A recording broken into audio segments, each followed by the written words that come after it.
This session is going to be all about how do you win the buyers. Okay. We talk a lot about scripts and conversations that you have, right? There's going to be a lot of things in here that aren't in the program, that aren't in the book, that I'm going to give you that are a cheat sheet, what I've learned. Okay. Is that going to be okay? Yep. First things first. I am the scripts master that I teach every morning from 8:15 to 9 a.m. And we have critical conversations about real estate. The link is there if you are all wanting to attend. That's fantastic. The more the merrier. It will help you grow your business tenfold. Okay. So when somebody walks up to you and finds out you're in real estate and they ask you, how's the market? Stephanie, what do you say? The market is making a turnaround. I have 4 neighbors in the last 4 months while I'm sitting here doing my things that their houses have gone on the market. So we're making it around here. Okay. Okay. So a lot of people moving, a lot of people putting their house in the market. Mhm. So when they ask you, how's the market? I want you to think of it differently. Okay. Okay. That depends. Are you looking to buy, sell, invest, or rent? They're all very different. Which one appeals to you? That's why I love listening to you in the morning, because you come up with the way to say things differently that we wouldn't normally think of saying. And all of this is repetition learning. YouTube University. It's great. Scripts, all of those things but what it does is it accomplishes 2 things. One, it lets them know that you understand there's 4 different parts to real estate. Mhm. Okay. Once you answer the question, you gave them the question, their answer is going to be, okay, thank you. Talk to you later. Right? To engage that conversation, ask more questions. And Okay. that question is it depends. Are you looking to buy, sell, invest? And they know about each one, right? Well, I hear it's a really bad time to buy because of interest rates. Well, because of interest rates, I said, what's more important, interest rates or your monthly payment? Mhm. 99.9% of people are going to say what? Monthly payment. Does it fit in the budget? How does it fit in the budget? What does the financing look like? Are you pre-qualified? Okay. All of these things become just great questions to ask. Okay. Um, and these are just conversations. If you walk around with a pen in a grocery store and somebody sees realtor, you're probably going to get asked, how's the market? If you go, what's going on right now that's huge, that's stopping real estate activity? Graduations. Learn to work the party. It's going to take confidence, but it's also going to say, you know what? I don't need confidence because I'm going to ask the questions. Why are they asking, how's the market? What's your current situation? Mhm. What are you looking to do? How does your financing look for that? Right now, we're dealing with a lot of seller stuck mentality. What I mean by that is people have 2 to 3% interest rates, and they are heading to home that they may or may not like because they had to give up too many concessions to buy it. And that's a profound, it's digging to the root of the problem. Okay. As we get going and we're talking about lead generation is whatever puts you in front of people. It can be a buyer seminars. It can be an open house. Open houses are the best value that you can get buyers, right? Why? Because everybody looks at the market as a whole.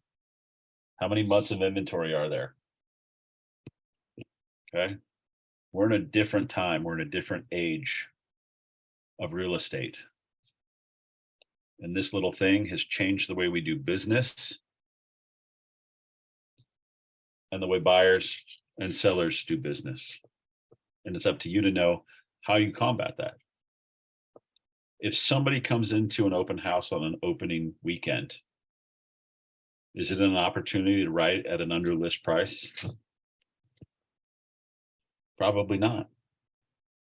Days on market is your enemy. We talk about this on scripts. Think of the market. Think of every house as its own market. And it starts with how long it's been on the market. How many days? When a home is on the market, it's an opportunity market. I went into open houses in a really busy time, and the conversations that I had were simply this. Well, I see you're here on opening weekend. What are things you're seeing in the market? Have you written any offers with your agent? Most of the time, the answers were, we've written 5 or 6 offers. We've gotten beat out on all of them. We're still looking. Well, how does it feel to be here on opening weekend, knowing you're probably going to compete? Statistics say that a house that goes on opening weekend, that's your go time. If it's priced right, marketed right, everything done right, you're going to get on average, 103% of list price in the first weekend. See, list price is only to determine the activity. The activity will determine the sale price. Okay. So when you're holding open houses, it's important to know about the secondary market. If you have somebody who's been beat out, multiple offer situations over and over again, talk to them about the secondary market. Say maybe there's a market out there where you don't have to compete, that you liked everything about the house except for the price. Or you thought it was overpriced for what it was, and you didn't make an offer because you didn't want to insult the seller. Those are opportunities. The longer it sits on the market, it becomes a stale listing. So that's the number one way you can win buyers. It's providing them with opportunities that they have not been educated with by other agents. Every house is its own market. Okay. Qualifying your buyers. At the same time that you're doing your CRMs and you're organizing your database, don't forget you still have to lead gen. You still have to follow up, and you still have to put some in transaction. The goal is to get something in transaction within 30 days. You do that with these 3 things right here.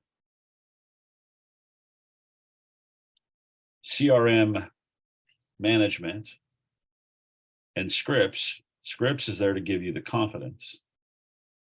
It's there to give you the knowledge so you can have the conversations. And it's just an open dialogue to think of it differently. If you understand the market, we're not here to tell somebody what their home is worth. We're here to put the house on the market and interpret the market. The market's going to tell us everything we need to know. How many views? How many views? How many showings? How many? All of these things can be found out even if you're working with buyers. Working with buyers, that's where everybody starts. Unless you know somebody that has like 200 houses that wants to sell them all at once, right? You hit the jackpot like that. CRM management is putting names, addresses, phone numbers, and emails into a database so you eventually down the road can be in front of people without being in front of people and offer value within your community. People don't think twice about giving their email if they're going to get value. When you go to a grocery store and they ask for your email, do you ask what that's for? Or do you just know this is where they're going to send me my coupons, cheaper prices, so therefore I'm going to get value out of this? What are you offering that's going to provide value to your clients? First things first is your knowledge.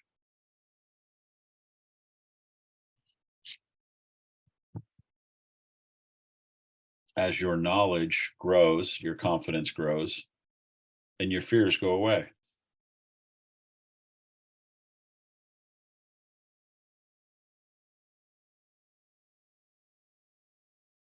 There's no such thing as failure as you're getting started. Try everything. Say yes to everything. It's just a question if you like it enough to continue doing it in your business.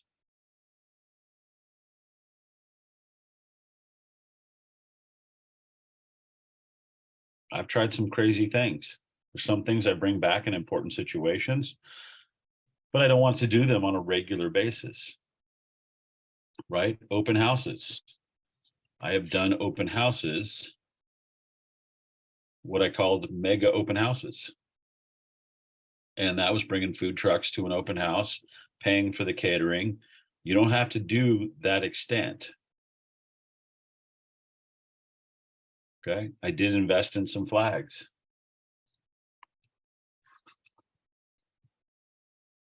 Make it an event. Reinvest in your business as it grows. Agent to agent referral.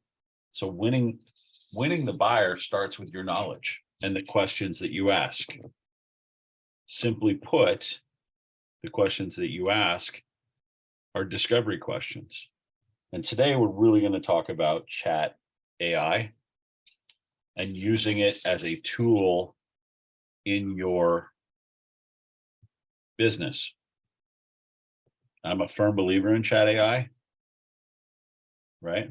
But I also think I also think chat AI can build the systems in your business to make it easy, AKA buyer's consultations, listing presentations, marketing, many ways to use it. So for this class, I went in and I just put in chat AI, write me a buyer's consultation.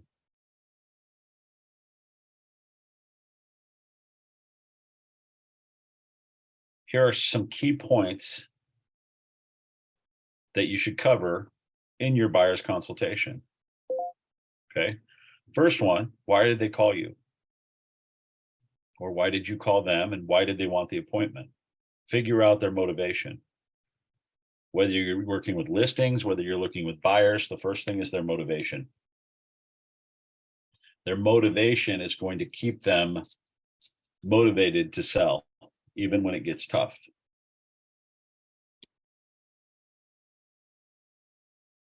Talk about the house that they want to move into. Before I talk about the house that you move into, I want to know why you're moving. What's your current situation? Are you currently renting? Do you want to downsize? Do you want to move up? Whatever that looks like to your clients, it's your job to find out. So when somebody says, how's the market? You can say, well, that depends. Are you looking to buy, sell, invest, or rent? Why do most people want to rent? Any idea, Jared?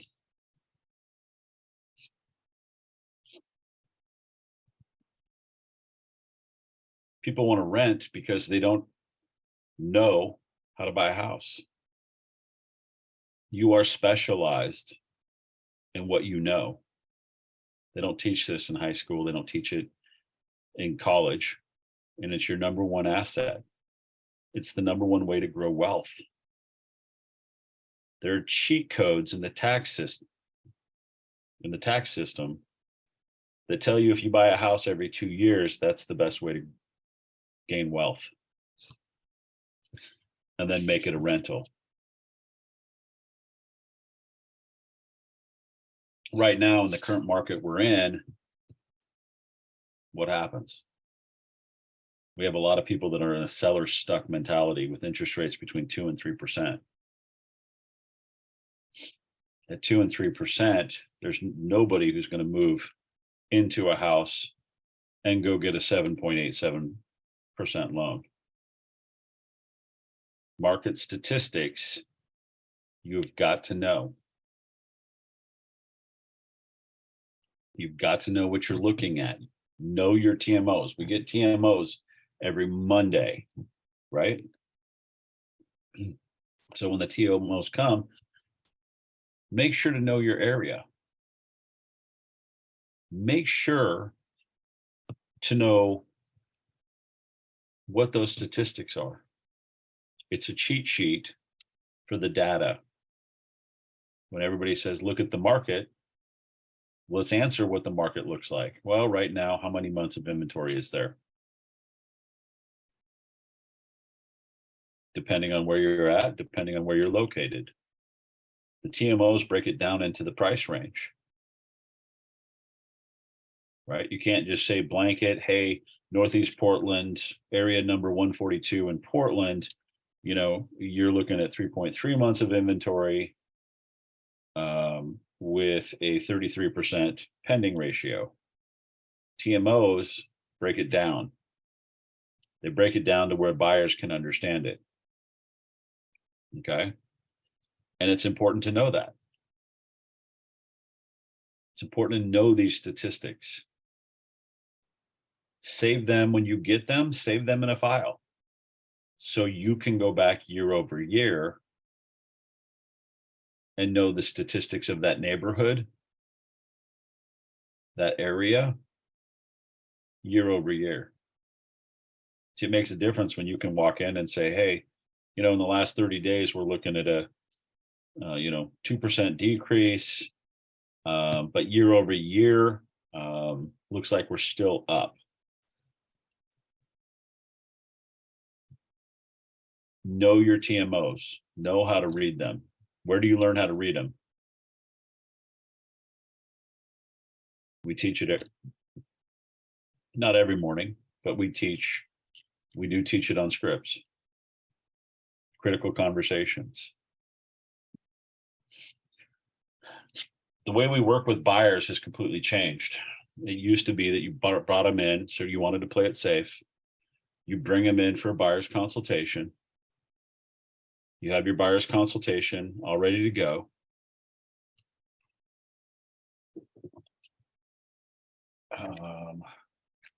Here's my listing presentation and my buyer's presentation somewhere about there. It depends. Oftentimes I don't even use it anymore because I take my TMOs. I take my statistics year over year, month over month. We don't have crystal balls. How do you talk people down from wanting the highest price versus knowing what we know will get them the highest price? Okay, so the way we work with buyers now, the first thing is get the appointment. Get the appointment. If an online lead comes in, say you're buying leads or you're getting leads from, there's some free services out there, right? I think realtor.com has them, OpCity.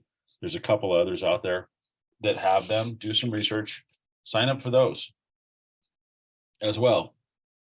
Okay. This is an opportunity market for buyers.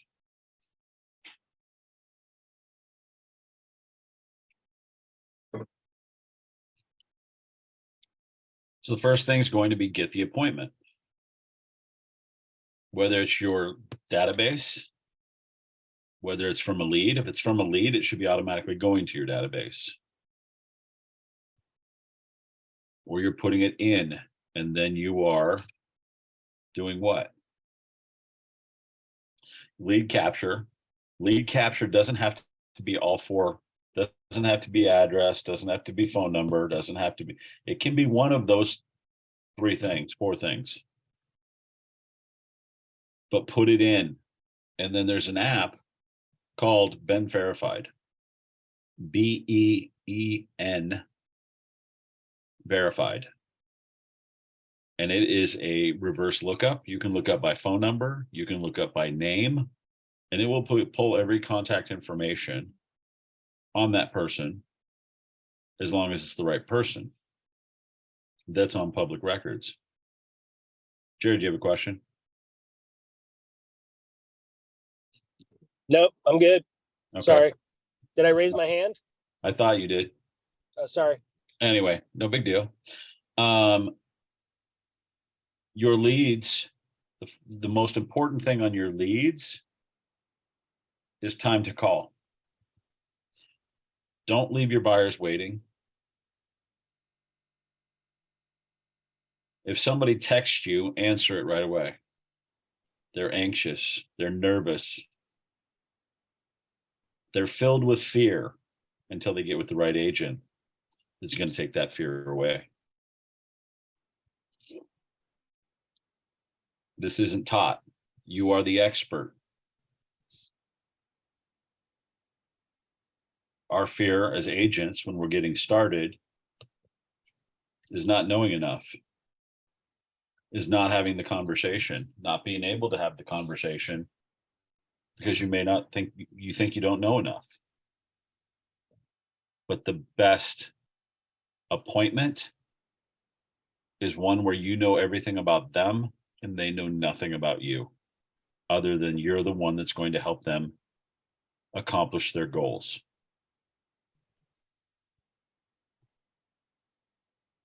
Does that make sense? Okay, so leads, if the leads come in, you capture them through your database, call them. We use a 3x3x3 system, which is a phone call, a text message, and an email daily for 3 days straight after that lead comes in.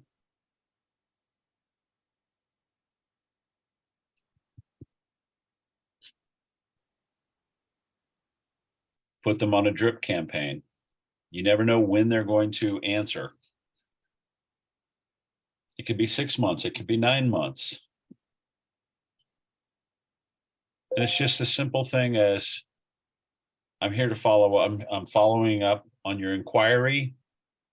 You came across my desk as somebody who was looking at this property, and this property, would love to schedule an appointment and meet you at the houses that you're interested in.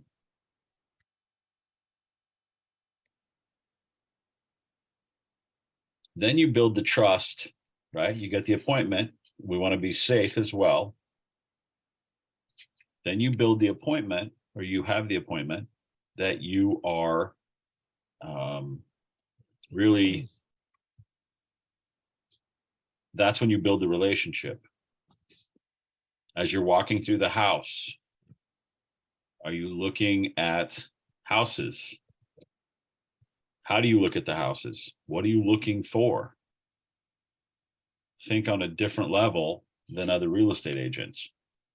Most people go in, look at the pretty colors, the cosmetic fixes, and they're not looking at the furnace that's 30 years old, or the plumbing that is CPVC from 2020.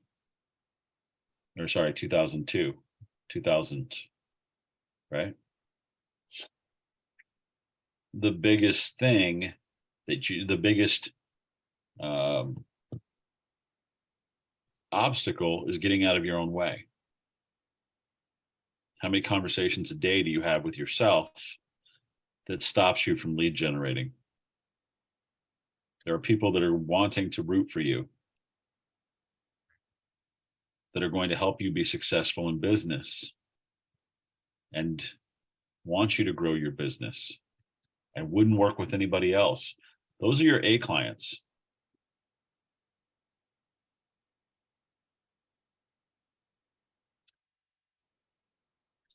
Your B clients, your A clients are your biggest supporters. They're going to be at your community events. They're going to hand your name out to friends, family, people they go to church with. Those are your A clients. Okay. 7-step buyer service cycle leads to appointments. Prepare for your buyer's consultation. Once you have your lead, you meet them, you set the appointment, you meet them at the house, at a coffee shop near the house. If you've never met them before, I want you to be safe as well. And then you're going to have your buyer's consultation. You're going to figure out what they loved about the property that got them there. What are they looking to do? What's their current situation?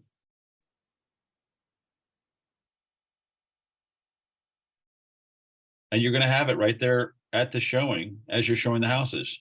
You're going to be able to intertwine your buyer's consultations as you walk the house because you're building a relationship. You want to build enough trust that they're going to automatically work with you. Once you have that buyer's consultation, then you're going to find a home. This is where I would also have them, if you've built the relationship enough, have them sign the buyer's agency agreement that says you're going to represent them. Okay, find a home. Put their search criteria in the RMLS. What are deal breakers? What are they looking for? And there's an old wives' tale that says buyers are liars. I'm going to disagree with this. Buyers are not liars. Buyers are uneducated. They have hopes and dreams based on everything that they think they know, but as you show them, they do what? They learn more. They learn what's going to work in the circumstances, what's not going to work in their circumstances. And it's important that you continuously check in on them after each one, after each showing that I do with my buyers. It's a simple question on a scale of 1 to 10. What do you like about this home? Where does this rate for you? What are the pros? What are the cons? Okay, are we still on the same path? Knowing that we haven't found anything else out there in your criteria.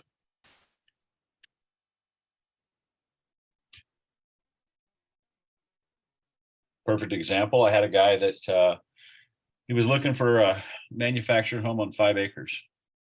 Shouldn't be too hard to find out in Columbia County. And the more we went and saw properties, the more he kept thinking that in my budget, I'm going to have to put money behind it. I'm also going to have money to maintain the yard, maintain the acreage. And that's going to basically be how I'm going to live my retired life, is taking care of my property. Anybody want to guess what he wound up buying? A condo. Manufactured home in a park.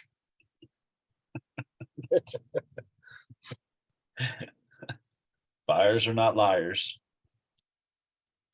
Buyers are just uninformed. It's your job to inform Buyers them. bring the cash that they bring the financing that closes the deal. Yep. Absolutely 100%. Who's got some ahas?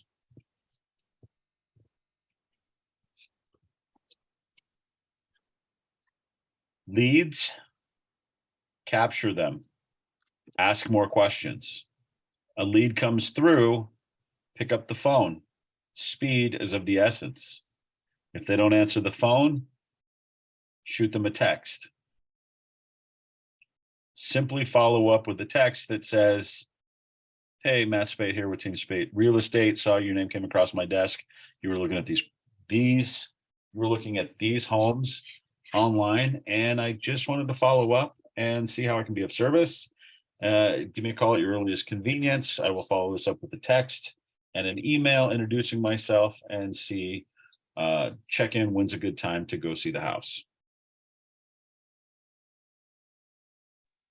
Okay, I had a aha. Yeah.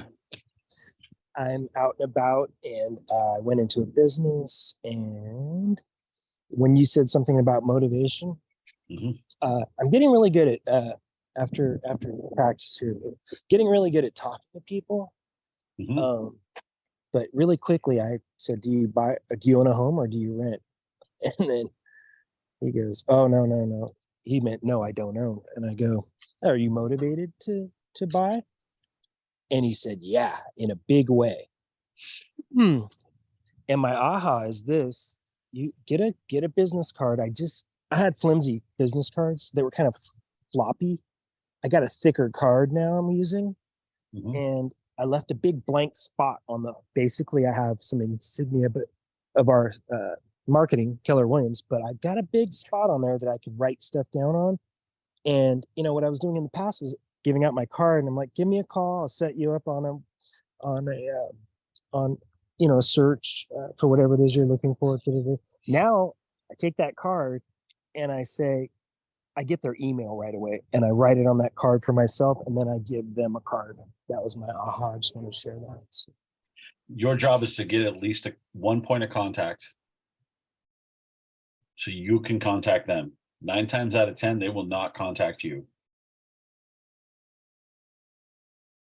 Okay. We also need to come from gratitude. Thank you so much. Right. Thank you for showing up to my open house. I wanted to follow up and see that if you got all your questions answered and if you found what you were looking for. It's the questions you ask that are going to make the difference. How do you get the appointment? Respond right away. Whether it's a family, whether it's a friend, respond to your leads. If you sit there and make them wait, they're going to have 50 different conversations in their own head as to why you didn't respond. Get valid and complete contact information, save it to command, and create an opportunity. 10 days of pain, whatever it is, whatever you want it to be, whether it's a CM, maybe it's a CMA.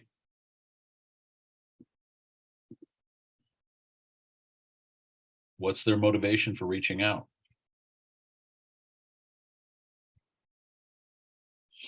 Set the appointment, time and date for as soon as possible. Match their motivation. If they're looking online, they're motivated.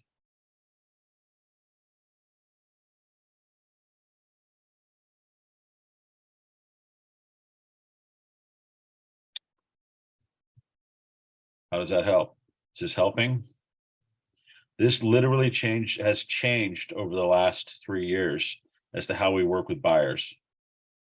It used to be set up in a consultation, get them to sign the buyer's agency agreement,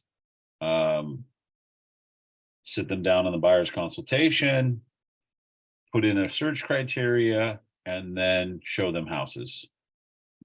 Match their motivation.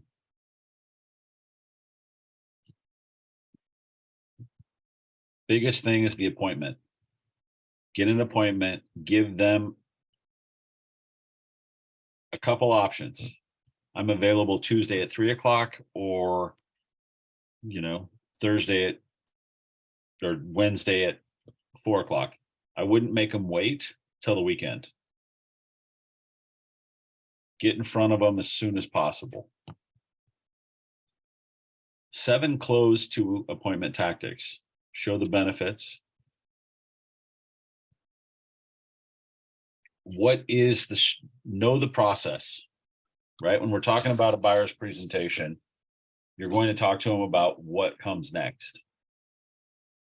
And then you're going to tell them to, then you're going to basically talk about the process. When we buy a home, first things first is when you get your financing, unless you're a cash buyer. If you're a cash buyer, what do we have to do? We have to get proof of funds so that you're not dealing with looky-loos.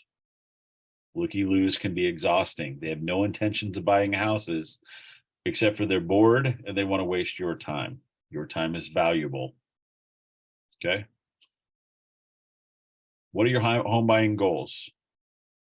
One of the first things we'd like to discuss is your goals for purchasing a home. What are your must-haves and deal breakers in your new home? What neighborhoods are you interested in?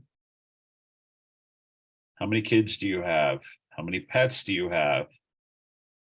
See, by understanding your wants and needs, I can help you focus on your home search and find homes that meet your criteria. How does that sound?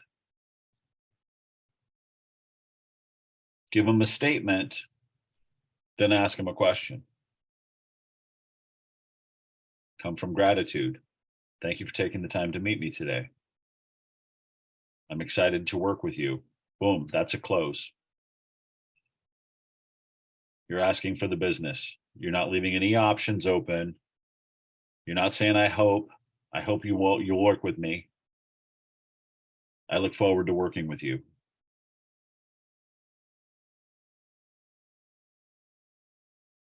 What are their financing options? Are they a cash buyer? If not, do you have lenders that you're building the relationship with that you can send them your way?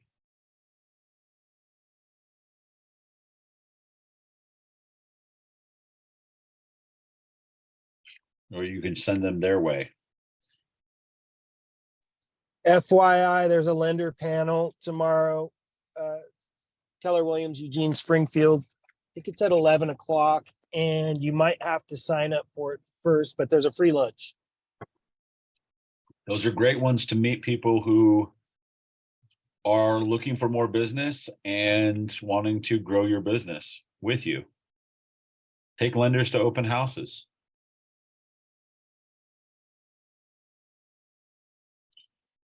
Financing options.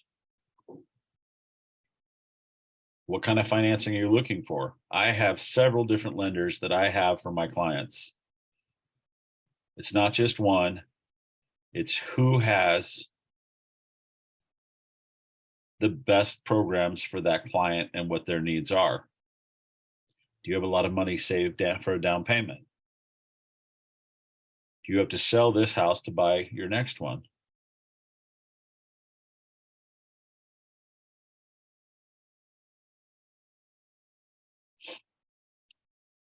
Buying a home is a complex process. So the steps involved, keep it simple, don't bog them down, don't overload them. There are a couple of things we're going to need to know after we get you approved.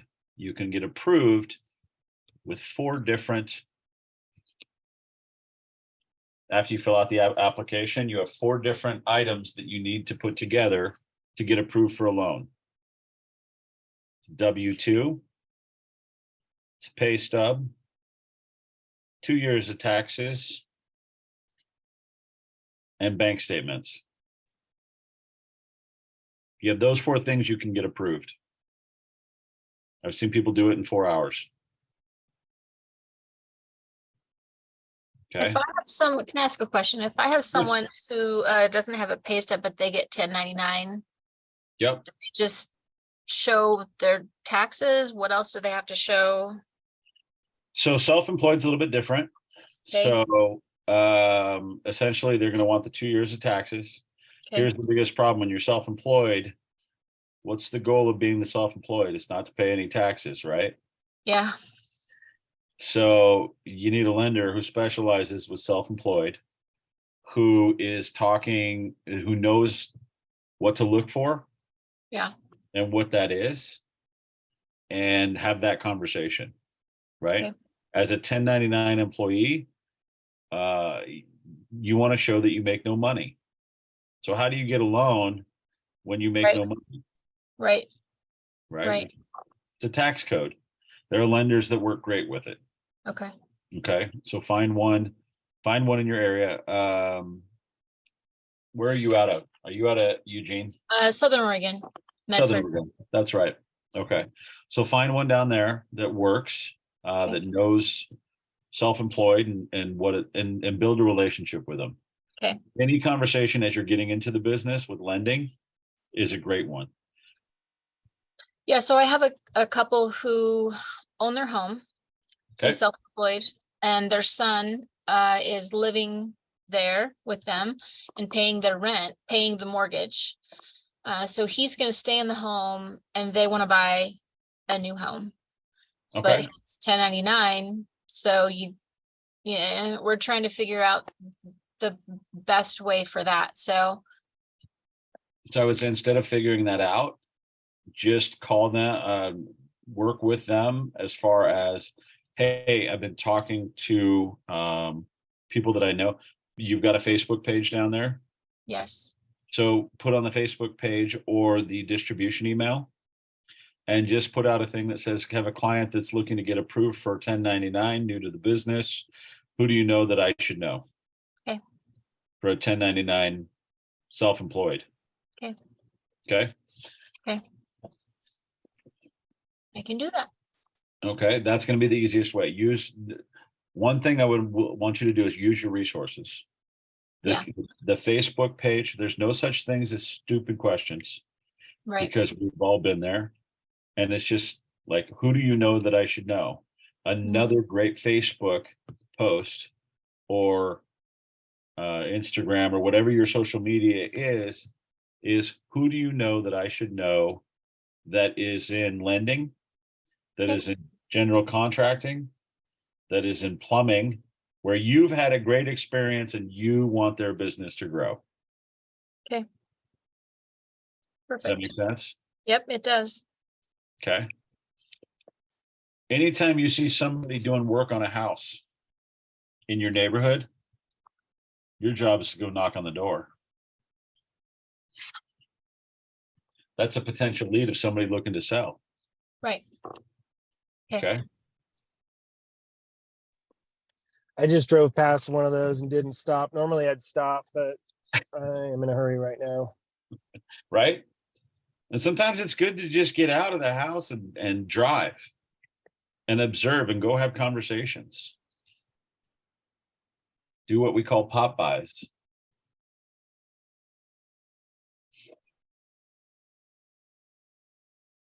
Gotcha. Thank you. Okay. As we talk about financing, we get them, once you get approved for financing, the lender you're working with will let you know, hey, this person went through the process and we have them pre-approved for up to this much. They can go to this much, but it'll talk a little bit about their thing. And then you reach out and you follow up again. Hey, saw that you got your, approval process. Just wanted to follow up. Tell you what, this is what's next. Now we're going to sit down. We're going to put in our search criteria and we're going to go find some homes to go look at. Okay. Okay. Perfect. Once we do that, then we go and look at houses. This is where you can show your value as an agent. As an agent, there are things that I look at differently. And I would say this, if anybody has an inspection they need to go to it. Follow the inspector. These people they're doing their job anyway. Observe what they're doing, ask questions, but don't get in the way of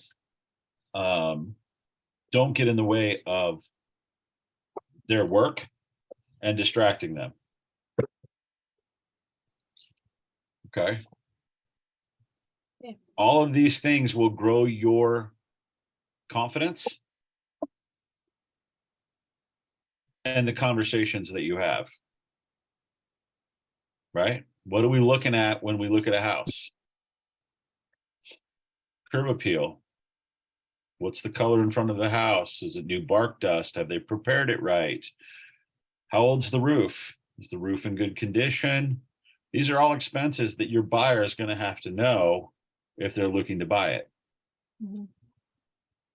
We just got out of a 3-year period where 72% of buyers do not like the house they purchased. Mhm.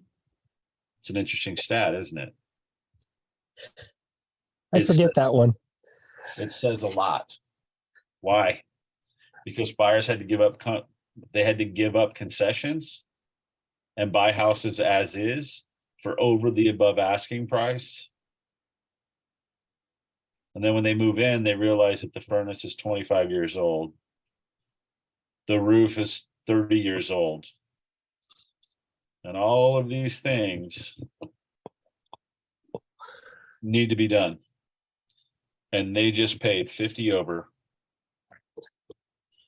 and had to buy it as is, Mhm. whatever the situation is.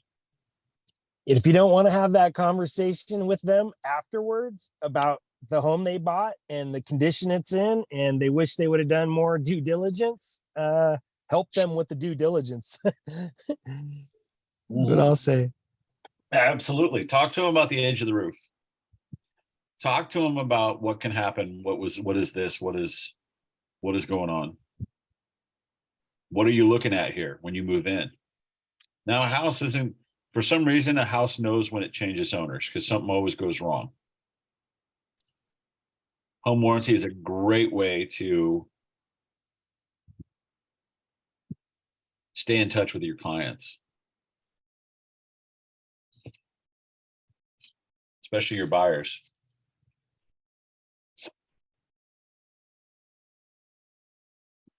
Okay.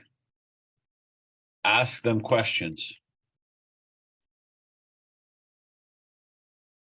Empathize and identify the real issues. Offer a solution and urge an agreement. What are they looking to do? What do you like about this house? What do you not like about this house? What works? What doesn't? On a scale of 1 to 10, how much do you love this house? Where does it rank? Anything over an 8.5, we're talking about buying. We're talking about putting in an offer. What kind of offer would you put in? It depends on how long the house has been on the market. Are there competitive situations? Is it competitive? All of these things make a difference.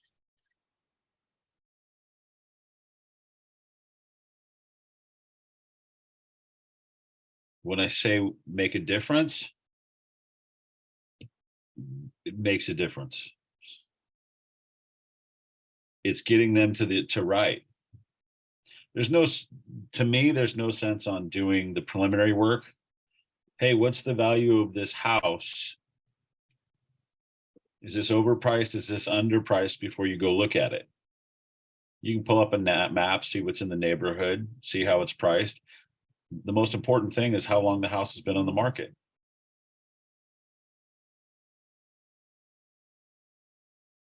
How long has the house been on the market? It's going to determine what kind of offer you're putting in and the relationship that you build with the listing agent before you write any offer. It's a phone call or a text to the listing agent, says clients love the house, wanted to touch base with you. We're going to put together an offer, wanted to know what is important to you, important to your sellers. As we get to closing, what are things they're looking for that will strengthen our offer? Now, obviously, if they say, well, we want you to waive inspections and all of this, but there's no other offers, don't do that.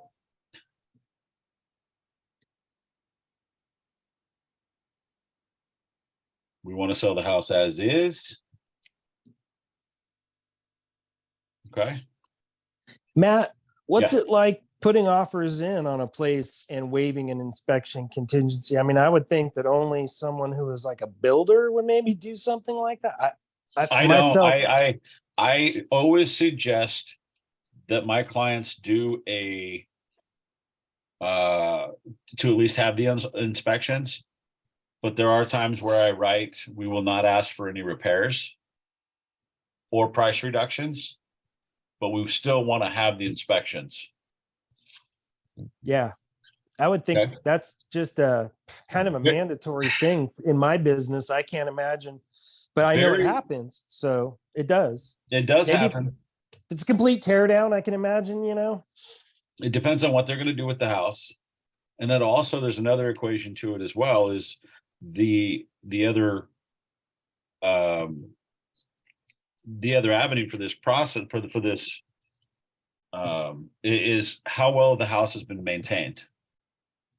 If it's in meticulous shape, the furnace has been replaced, the roof's newer, they're not really going to find anything. Got it. Okay, that makes a difference too. So those are the things that I'm looking for. Now, if it's done with shoddy work, you know, and it's hiding stuff, then it's your job to find the stuff. And that's when you have your inspections. Very rarely do I waive inspections, but I will put that we will have the inspections, but ask for no repairs. Or we're going to ask for repairs. I always want to protect my clients. My responsibility is to the buyers, not the sellers. But I also want it to be a smooth transaction. I want it to be a win-win. And that's setting the expectations on your buyers. Like if we fill this out to get this house and we say no repairs, this means we're having an inspection for your purposes. If you don't like what you see in the inspection, we're out.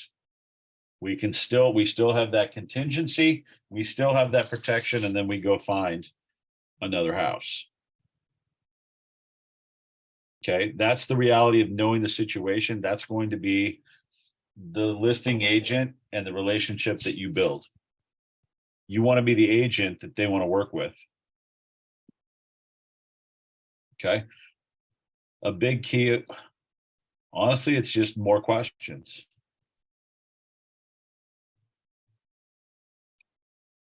What do you love about the house?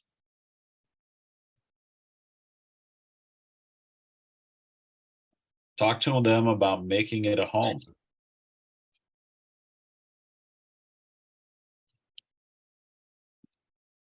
Okay.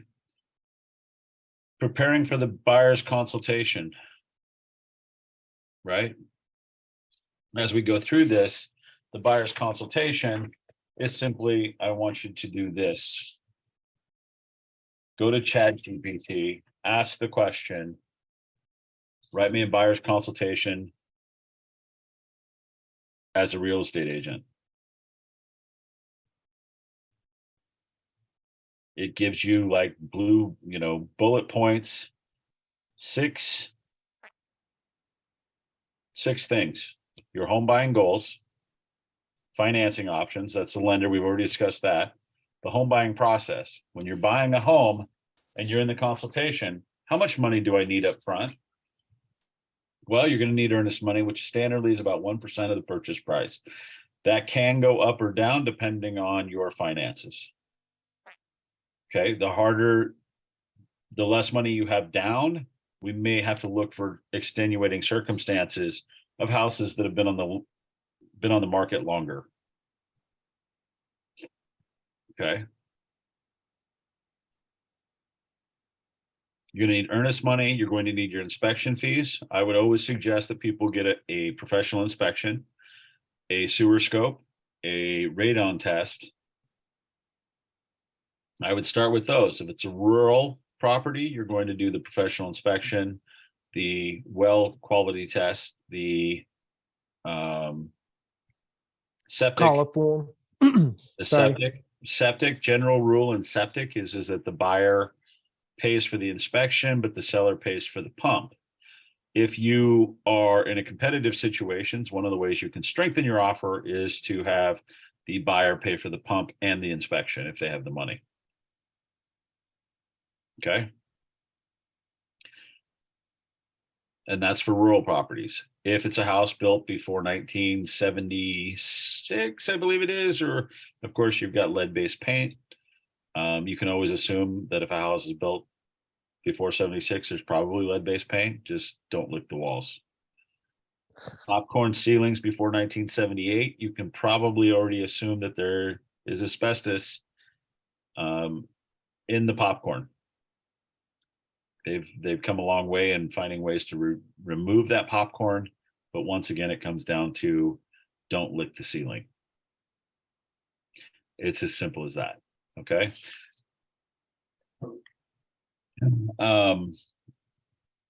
So the professional inspection, what I say about the professional inspection is this: The professional inspection will lead us to something more if we need to test it.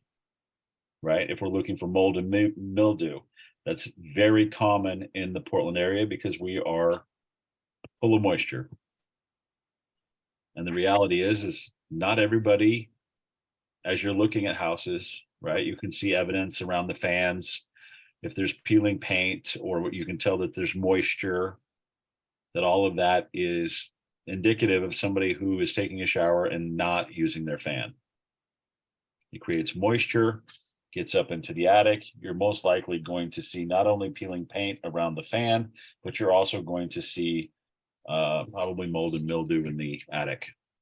It's important to know what you're looking at as you walk through a house. Okay. If we need to do more investigation after our after our inspection, then it's communication with the listing agent.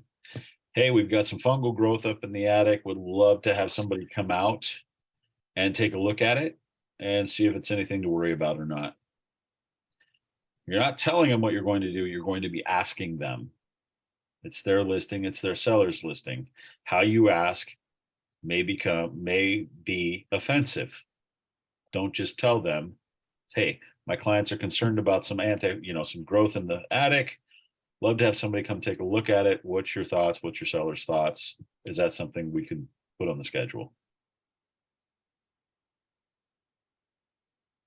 Boom. Okay. Called Mold Eaters and Alpha Environmental, whoever you have down in your area. Okay.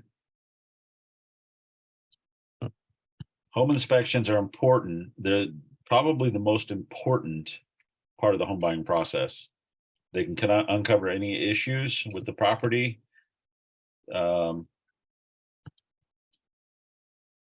You can recommend trusted home inspectors. Here's my general rule when I'm dealing with sellers and buyers.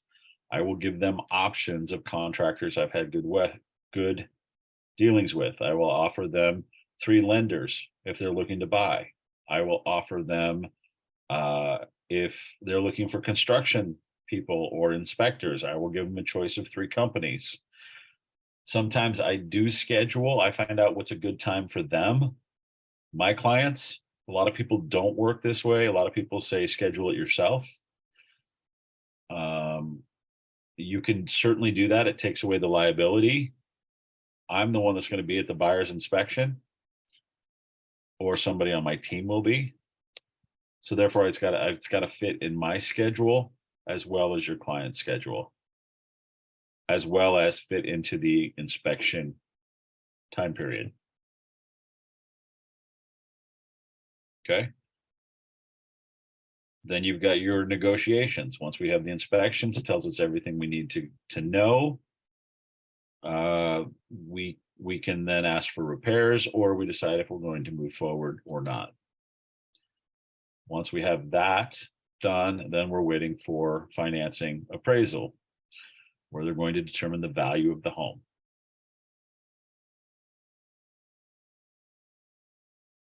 All of these things should be in your buyer's consultation, so they have an understanding of the process, and so do you. Okay. Complete your buyer guide. What are they looking for? You find the home, you make the offer, communicate with the listing agent. Top 10 service areas of your the buyer's valuation proposition. What are your needs? Here we talk about the pre-qualifications and the pre-approval. What is the difference between a pre-approval and a pre-qualification?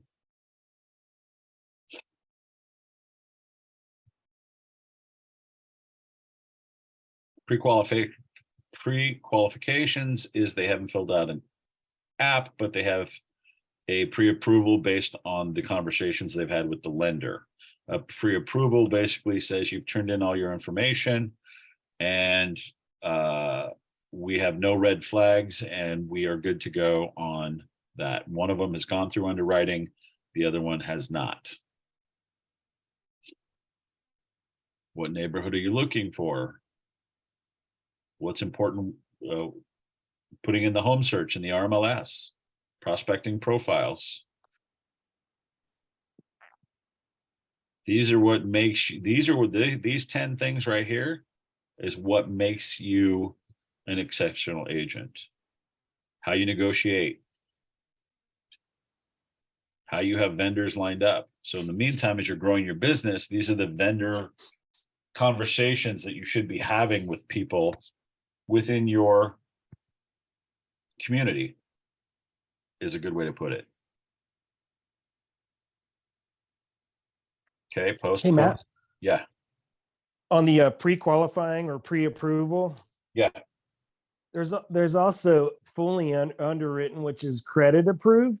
yep. Is that so? In that order, it's pre-approved, pre-qualified, credit approved. Yeah. Yeah, what I would say in terms that people are most likely going to understand, if they're not pre-approved, I'm going to make sure that they turn in their paperwork so that they are approved, that they have at least something through the computer that says, and ultimately when they fill out an application, they get their name, their social security, your W-2s, your bank statements, your pay stubs, and your tax returns. Once they have that in the computer, they just run it through the computer and see if there's any red flags. And then pre-qualification, that's hey, this is the amount we will lend this individual. You can send that over when you make an offer. Yeah. Yep, that can be when you make an offer, but and here's the other, the reality is this: you're in better shape if you get your client to do full underwriting approval. Which right now is an easier thing to do because mortgage lending is down like 50%. Yep. We're losing a lot of mortgage lenders. And that credit approval is a deep dive through their, tax burdens or personal, Less surprises. obligations. The And more that can come up at the very, yeah. the more prepared they are and the further they are in the process, the less surprises, which means it's going to be a seamless transaction. The more you can You get want them to do up credit front. approved. Yeah. Yep. You want credit approved. You want it through underwriting, not just through the credit system. And I've seen how the credit, how it works is I had a lender that showed me how it works. And I went to his office and he's like, yep. So this application, we stick through the machine, and then it alerts that if there's any red flags, any bankruptcies, anything like that. And he went through and basically said, okay, so this guy's got a red flag, or he's got a yellow flag. It's got an exclamation point, which means there's something that popped in his credit that is probably going to cause an issue. Now I have to deep dive into it to see what it is, to see if we can get him approved. I had a client. Yeah, I had a client. And at the last second there, this is a purchase, 2 years ago.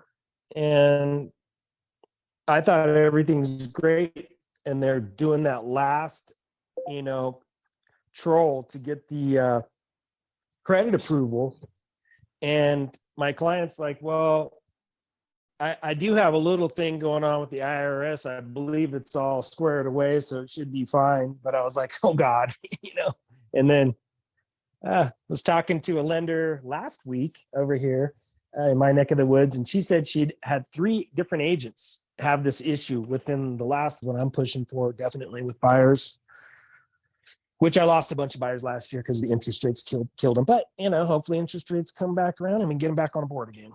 And ultimately, it's that question: what's more important, interest rates? And I would call each one of them. Back and say, what's more important, interest rates or your monthly budget? Rents aren't going down. It's their monthly budget. It's in fact the fact that the payment's $1,000 higher now than what. Than rental. That's the thing. We went for 6 years where it was cheaper to buy than it was to rent. Right. Okay. If you're putting together systems, that got turned around. Yep. If you're putting together systems, I think this buyer's guides content It is amazing that if you put up systems and scheduled these to go out to your community, a welcome letter, timelines of the buying process, the home search process, create these in your systems and make it as automated as you can.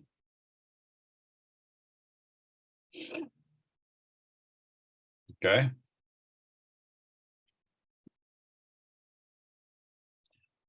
Now we're talking about command.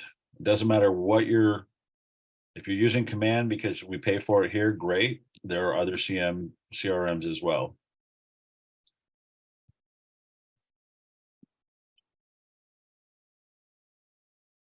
Buyer's guide, home wish list. These are all great questions, right? You have this in your book, correct?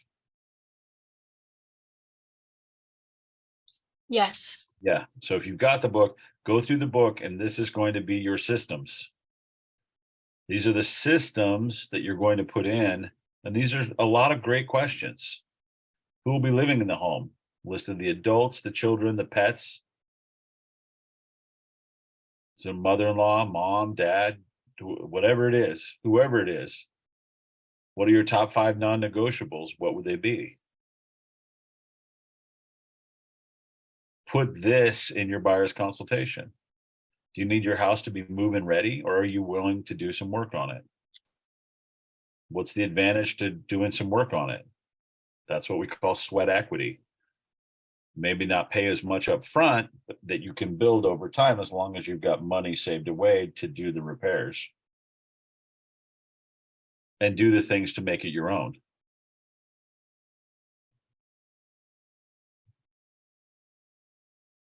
Okay, so all of these, do you have any preferences on the year the house was built? Do you need a house move-in condition? Are you willing to do some work on it? When people visit your home, what should it say about you?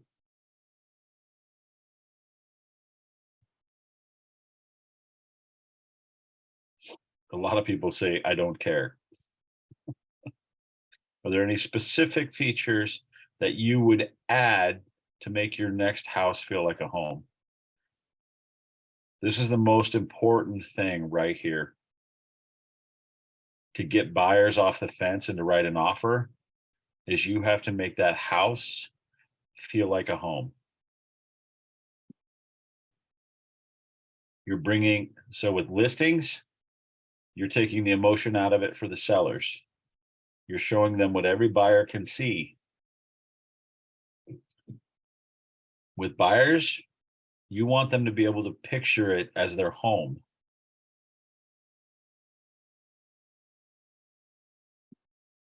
Right? These are all templates that you can do in command. Hit your command classes. Unfortunately, we don't have time today to work on command and their issues. Not their issues, but the capability of it. But if you can, hit command classes and work with it. How buying a home works. This is what people don't know that you know. Study this, get to know it.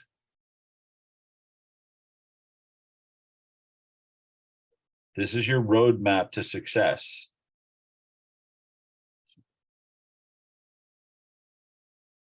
Okay.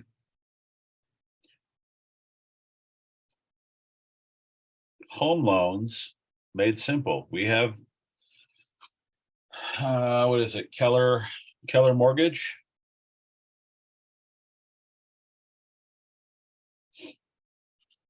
Keller Mortgage is a great way that we can benefit and help our clients and keep it all in one, but you also must give them a disclosure. Okay. Real value, real expense, real experience. Okay. These are templates that you can make.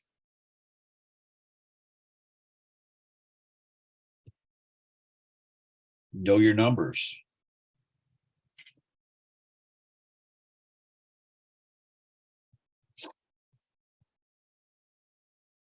Get familiar with the process. Get familiar with writing an offer.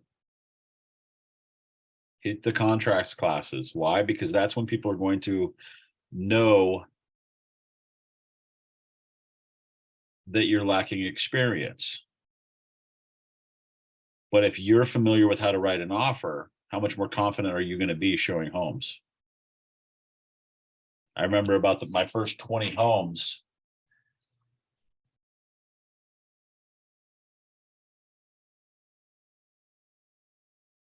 Before I got out of my own head and said, hey, I don't want this person to write an offer. I'm not ready yet. I don't want this person to write an offer. I'm not ready yet. Not ready yet. Right? I was fighting against myself. The best way to combat this is what? Just get familiar with the process. In the first 3 months that I was at KW, I was in the office every single day. 10, 12, 13 hours studying all of this and putting it together. And it's still not where it's still overwhelming, right? But the more you understand the process of writing the offer, writing the contracts, what you're looking at on an RMLS sheet or whatever your MLS is, that's where it's going to make a difference. As much as having coaches is great, your coach may not be available when you're sitting down to write that offer. Get comfortable with it. Write dummy offers. Grab an RMLS listing and write a dummy offer. Know what you're looking at. Sit down with your coach and tell them you want to write a dummy offer. Take the initiative. Because the more you do it, the more you're going to get comfortable with it. The more you understand it. Does that make sense? Any ahas? Oh. How you win the buyer is going to be with your knowledge to show that you know more and to have the confidence. It's all about confidence. Conducting the buyer's consultation. There's no right or wrong way to do it, to do a buyer's consultation. Used to be you bring them into the office. Now you meet them at the house. You're building the relationship and having the buyer's consultation at the same time. Know that you are knowledgeable, caring, and the best agent for these clients. They will appreciate your expertise and preparation and choose me to represent them as they buy a home. Remember, listings are selling a house. Buyers are buying a home. Brings the emotion into it.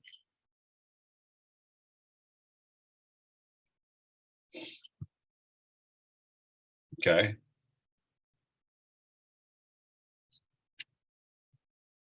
I thought what could be different. Welcome the buyer. Hi, Jared. Thanks for coming. Thanks for meeting me at the house, right? Role play it. Show up for scripts where we role play. Be willing to role play it. The only way you're going to get out of your own head is to practice. Practice makes progress.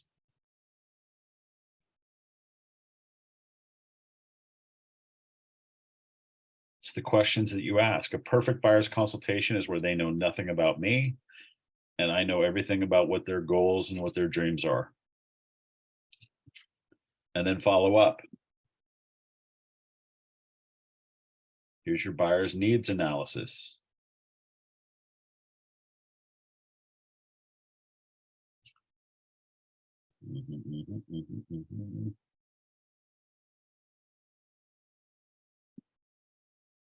Just a second here.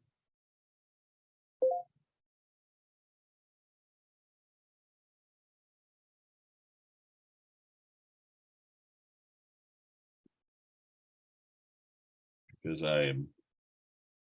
I've got old eyes. Who will be living in this home? What are the non-negotiables? All these are great questions to put in your buyer's consultation. Do you want an open or closed concept?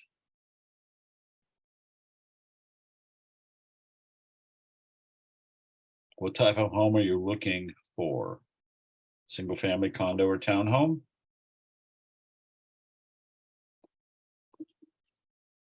These are the questions that you're asking as they've decided. Oh, I love that they've put this in there. Love letter is now liability letter. What does that mean?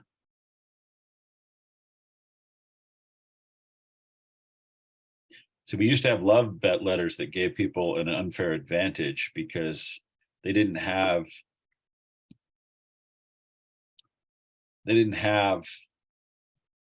maybe the thousands and thousands of dollars at their disposal, but they still had the dreams of ownership.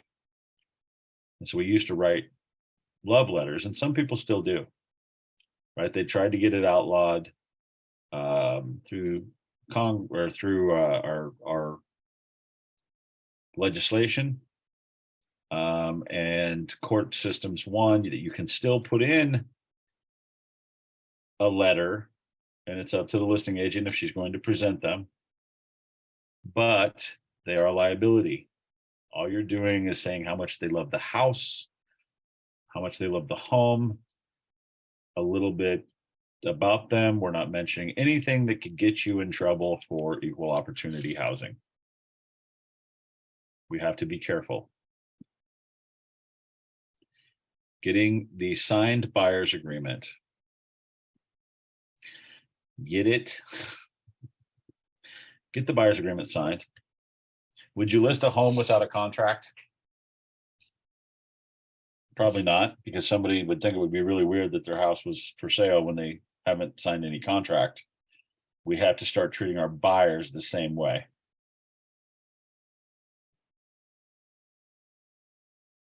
Get the agreement signed. If they agree to work with you, whip out the buyer's agreement.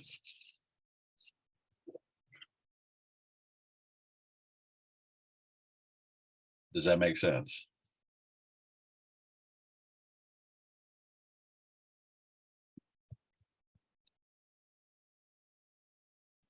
Offer your KW app.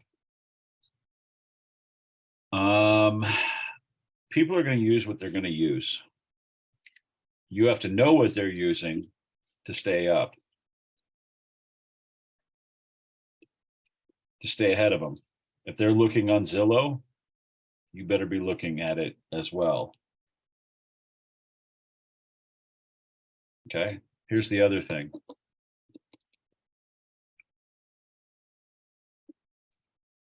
Knowing how the RMLS works, put them on auto drip, auto email. That's a great way to do it because that's guaranteed, that's tied with the RMLS. There are no guarantees that your KW app, as much as I love the KW app and it's branded to you, it may lag behind if it's not in sync with the RMLS. What I found in using just the KW app was my clients, and now I also preface this by saying, this is going to be a team effort. You're going to be looking at times where I'm not going to be looking, that I'm going to be looking with other people. Or you are a priority to me, but there's times that you're going to be looking where, I'm not. And the reality is this is a team. All I ask is that you hit that share button and you send it to me so I can do some research and we can schedule an appointment and go look. I preface everything by saying it's a team effort. It's not just me. This is going to be a team effort. There's going to be things that you need to do to get done. Hey, Matt. Yeah. Do you remember when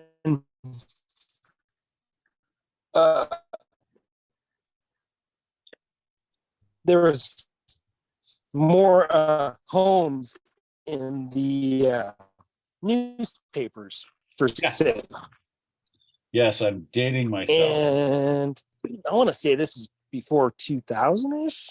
Yeah, roughly. It used to be a lot of properties like in the register garden and stuff. Yeah, And I noticed that just kind of went away. I noticed that kind of just went away for the most part. I mean, I haven't checked in a while, but like for my area here, definitely not a thing. nope. It's all about To really technology. It's all about technology. properties. But what I will share with you guys is I bought my first home 20 years ago through the newspaper. It's really interesting. But the person I was staying with at the time happened to cross newspaper one day, handed it to me, and it was 120,000 for the 2-bedroom, 1-bath ranch house. Yeah, you're breaking up, Jared. Are you there? We'll come back to Jared when he comes back. Bottom line is we have to, I think his point, what he was getting at is we have to adapt to technology. Everybody knows what Redfin, Realtor.com, Zillow, they all know what that is, right? And it's important to know what you can do or what buyers have at their fingertips. Every listing before I go into it, I Google the address to see what those websites are saying about the house that I'm going to list. Okay, so bringing a house into it and trying to get it sold, fundamentally, if you have a house on Zillow that's estimate is 540, how are you going to get any activity on a house if you list it for 575? Because buyers can see, are your buyers going to want to see it? Know what people are using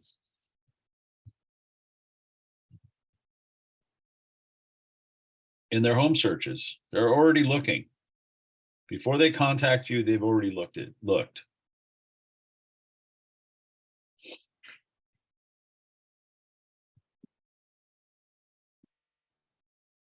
Okay. Has this changed your thinking in working with buyers?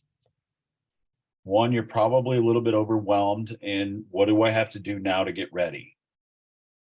You don't have to have this already in order to have your buyer's consultations.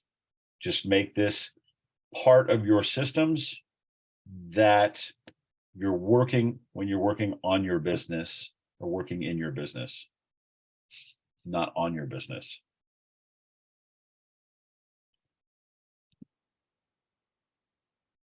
Daily system success. These are the most important things you can possibly do. Conversations, add to the database, and notes.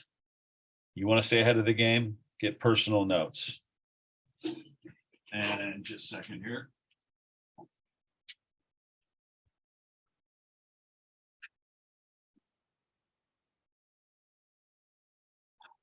I have notes for days that you write, that you put out there. Personalize it. If you're thinking of somebody in your area, maybe you're out showing properties. You're out showing properties in an area that you don't get to very much. But you've got friends out there, family. Grab a pop by. Grab something, a personal note saying you were thinking of them. Drop it in the mail. You have an appointment. You have a buyer's consultation. Follow it up with a handwritten note.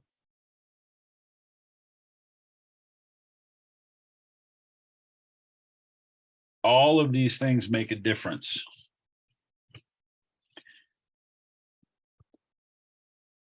Okay, who's got some ahas? Since we're just about done. Always when you call, cross-reference with the do not call list. If it's somebody you don't have in your phone, cross-reference it with do not call list. If it's an online lead, they've given you permission to call them. I engage every conversation in the spirit of contribution, and people are happy to be in a relationship with me.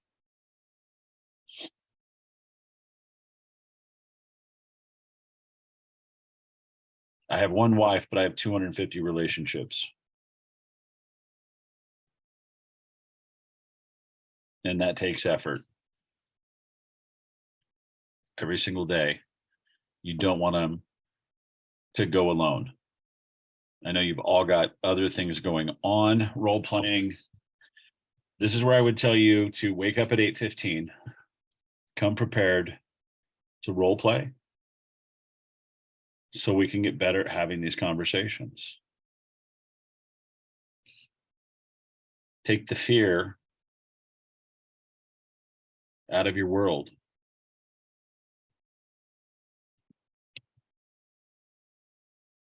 Here are your contacts. Okay, so all of these things do on a daily basis.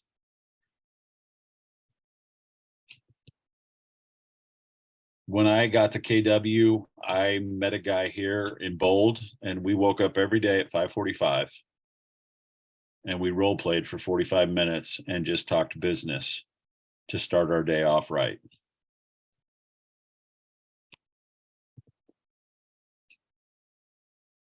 So these are all things we should be doing. But as far as win the buyers, so now we're going to stop the screen share. And I'm going to open it up to questions and answers. Anybody got any questions?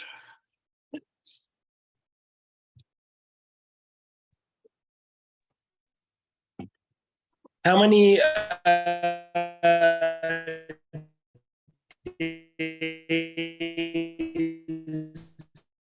Jared, can you type in your question?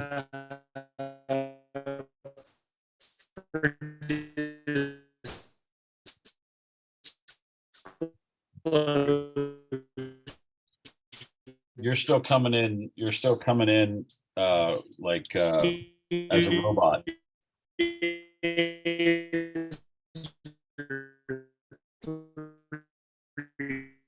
Jared, can you type your question? You're coming in as a robot. So if you could type it, that would be great.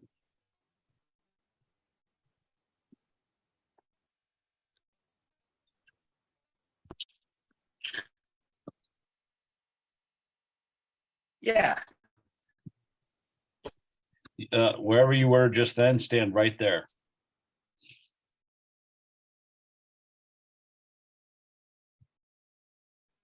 Are you there?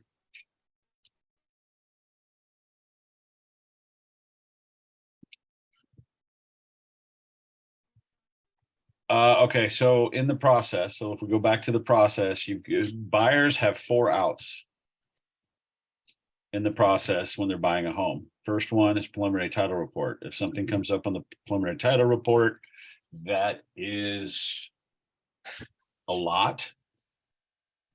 Maybe they've got 20 liens. Right, that have to be I cleared should up. be good right here where I'm at. You are good. It's much better. Yeah, I should be good. So, I don't know why I've got a bad connection. but preliminary title report is number 1. If something comes up that doesn't look right, maybe there's an easement on the property that nobody knew about, whatever that looks like, it's up to you to know what you're looking at. You can have that with conversations with your escrow officer. Build relationships is all about the relationships that you're building, right? Lending, general contracting, escrow, officers, plumbers, electricians, business to business referrals. Okay. Disclosures come back. Here's what I would say. Don't sit on them. It's an out. If your buyers if you don't get the disclosures till closing, usually when you get the accepted offer, you should get disclosures. And I think it's 5 days. Okay, don't quote me on that because I never make it last 5 days. I look them over, make sure there's nothing crazy. That's why I asked. Yeah, I never let it wait just because it's just taking away a contingency. I take more from the inspections when I'm working with my buyers. If you can give that disclosure, I like to just print it off. But how far ahead of time would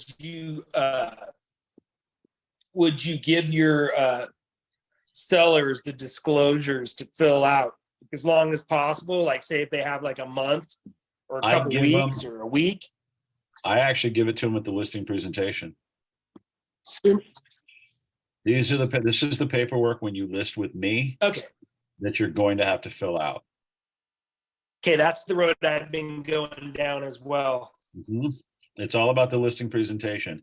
It gives me another opportunity for closure.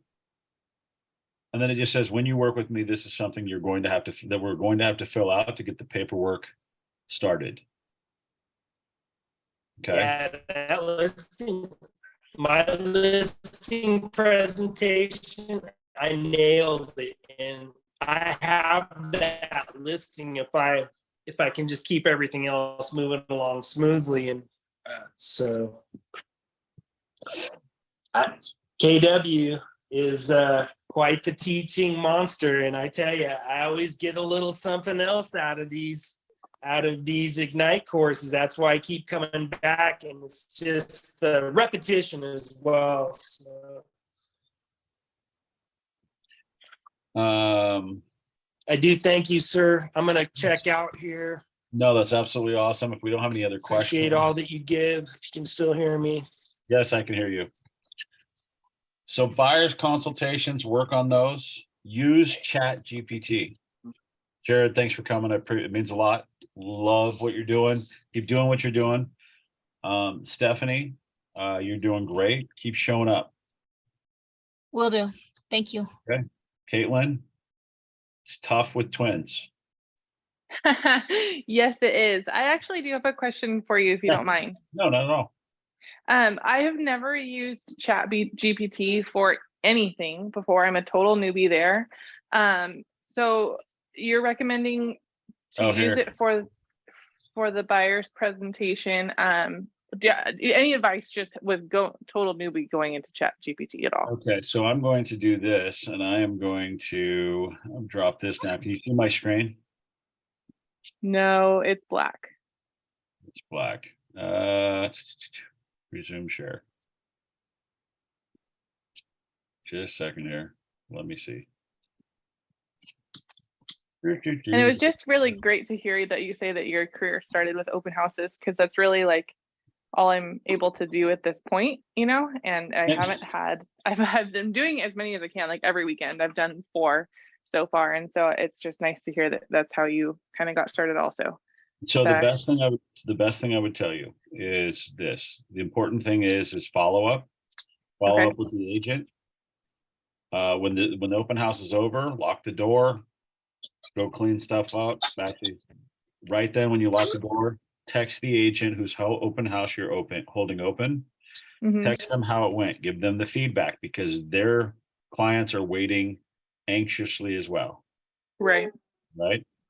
If it's a slower open house, which a lot of them right now are, like this weekend, we only had 2 at our open house. And they're going to be concerned. Whoa, what happened? Why was there only 2? Well, we had really nice weather. We had a lot of things going on in the Portland metro area, even though you're in Vancouver. There's a lot of things going on with the Rose Festival, and this was parade weekend. So we still got out in front of it. We had a couple people come look. Nothing major. We're still getting showings. Okay. We are at the high end of the budget. And that's something that you need to know. Okay. Okay. And I think that's kind of the big thing that you have in front of you is this is, and what I learned is when I started talking about at open houses, I really dove deep into it was a time where it was busy, right? A Mhm. lot of people were heading to open houses. At some point, you would feel like you were having, a sermon on Sunday, and and you look around, and all of a sudden, people are grabbing your card because they like what you're saying. Not necessarily that they wanted to engage you right then and there, but Right. that's where honestly the follow up in an open house is what's going to get you the business. Right.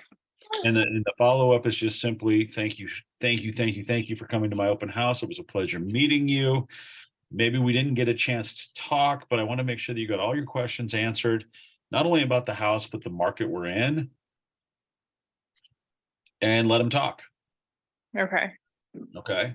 And the biggest thing is what I've learned in the last, I've overcome a lot since I got to KW. Okay. And it's what we call our limiting beliefs. And our limiting beliefs are the conversations that we have with ourselves that say we're not worthy. Right. And okay, I had never spoken public before I got to KW. I competed against our CEO on a listing presentation, and it was my biggest failure. I had been here, I think 4 or 5 months, and I said, I went to the listing appointment. I Googled the address. I actually saw that they were looking to sell their house as a FSBO before they met with realtors, and they were interviewing 3 realtors. I didn't know who they were. Their motivation was to buy in the same area as their grandkids so they can stay close, but to a 1-level home. So I Google their address. I see that Zillow has their house. One, they've got it for sale on Google for 8 days. They had over 1,500 views, and I think it was 75 saves and 1 showing. And the showing was a realtor trying to get their business. Okay, good for that realtor. Right. It's an opportunity. So when I walk in, I see also on Zillow that they have a 3-bedroom, 3-bath.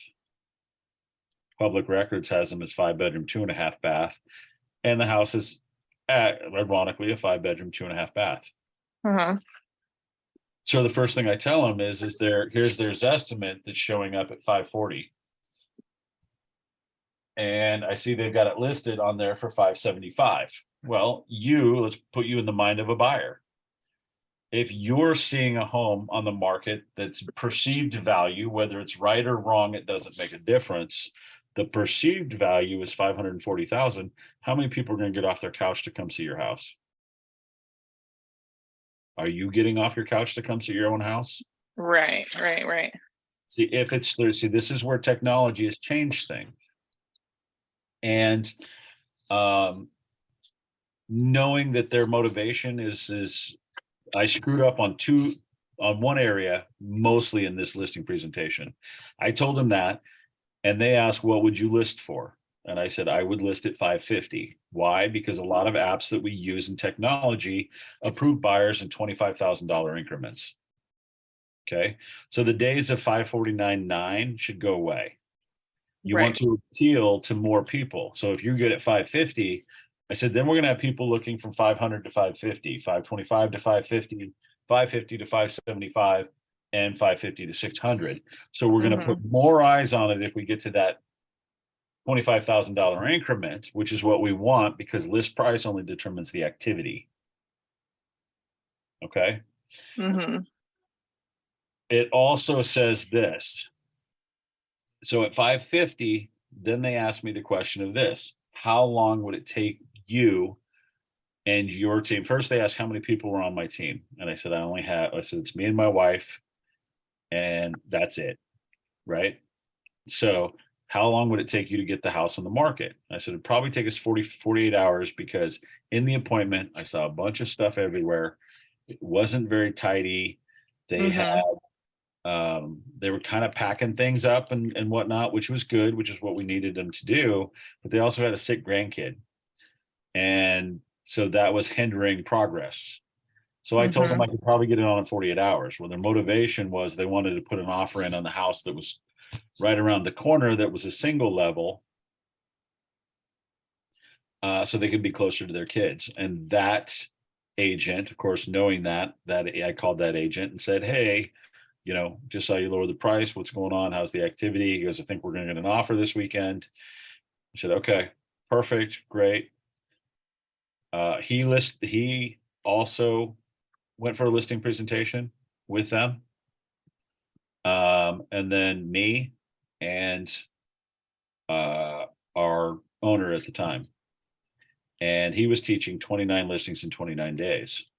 But what I didn't know, which is why I'm thankful for KW, was I got that dreaded phone call when I didn't get the listing that said, hey, just want to let you know we chose to go in a different direction, but feel free to bring the buyers, right? That's a KW script that we have to lessen the blow so the clients don't have to make the call.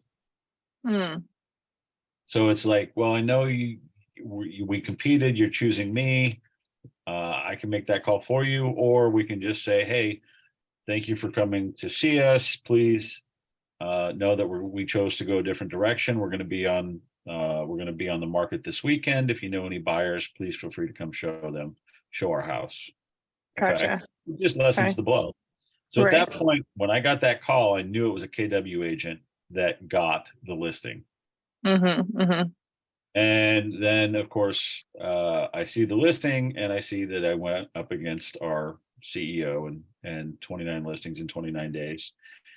And really just, one, I'm glad I didn't know I was going against him, because I would have been a complete mess, but I went through my steps. And here's what I would tell you. I walked by his office and I said, hey, great listing. Did you get any offers? And he looked at me and he says, yeah, we got two. We got one, a low and a high. And I said, and he goes, did you interview? And I said, yes. He said, were you Wednesday? And I said, yep. And he's like, sit down. Let me teach you something. He said, I felt like I was in trouble. Yeah. And the first thing he asked me was this: how are your TMOs? Your TMOs are great when working with buyers and sellers. Don't just use them for listings, use them for buyers as well. It tells us a story about the neighborhood. And he said, how are your TMOs? And I said, they're great. I said, in the last 6 months, 112 have been on the market. 49 had gone pending. And that's a 44.9% ratio. 19 had expired. As we're reading the TMOs, right? And then we go across, average starting price was at 572, but it didn't sell till they got to 552. And he goes, year over year. And I said, I haven't been at KW that long. I don't know that information. He goes, okay. He goes, well, that overall neighborhood was down $2,000, on average $2,000 from the previous year. And then he looked at me, and once we said that, he goes, now, talk to me about your listing presentation. And I said, what do you mean? He goes, you use technology in your listing presentation. I said, I use technology for buyers and sellers. But in this listing presentation, for example, I said, I noticed that they had it listed for sale on Zillow while they're interviewing agents at for sale by owner at 539. Their estimate was 539. Realtor.com had this. Redfin had this as an evaluation, and they were trying to sell it for 575. So I already knew I was going to come up against a price objection. I said, but fundamentally, I told them to claim their house on Zillow because it's the number one thing that number one application that buyers use. And therefore we needed to really try to get the algorithms up and they can claim their own house, it goes from a 3-bedroom, 3-bath to a 5-bedroom, 2.5 bath. Knowing that the algorithms wouldn't catch up in the time that we needed to write the offer, I suggested we listed it 550. What I didn't know is after I left, he was the first one in to get the appointment. After I left, Mhm. she called him and asked what he thought of technology and what he thought of Zillow, what he thought of the technology that's out there. And he's like, his answer was, I don't give a crap. I know how to sell your house. Okay. And but fundamentally, what I said made a lot of sense because it changed a seller to a buyer. Right. And all of a sudden they're thinking, oh, it's going to be a long shot if we get 575 because of these algorithms and all these other websites. And anyway, so when we were done with the meeting, he looks at me and he says, you're going to teach this. And I said, no, I'm not. And he said, yeah, you're going to teach this. And I said, nope, totally can't speak in public. And honest to God's truth, never had a Mhm. speech, never got in front of a crowd, wasn't going to happen. And now you can't shut me up.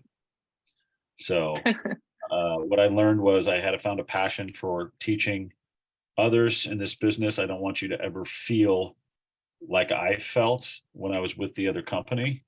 And here's what I Great. would tell you is KW has a ton of tools. And the pandemic made it easier yet harder. It made it easier to stay at home.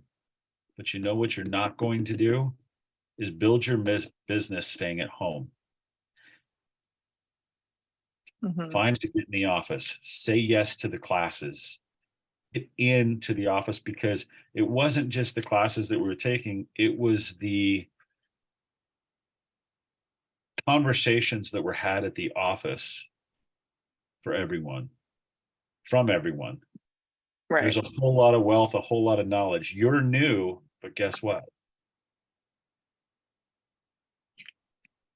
There's thousands of years of experience of great agents willing to help and take advantage of that. I know it's really hard with twins, but you can do it. That's where Yeah.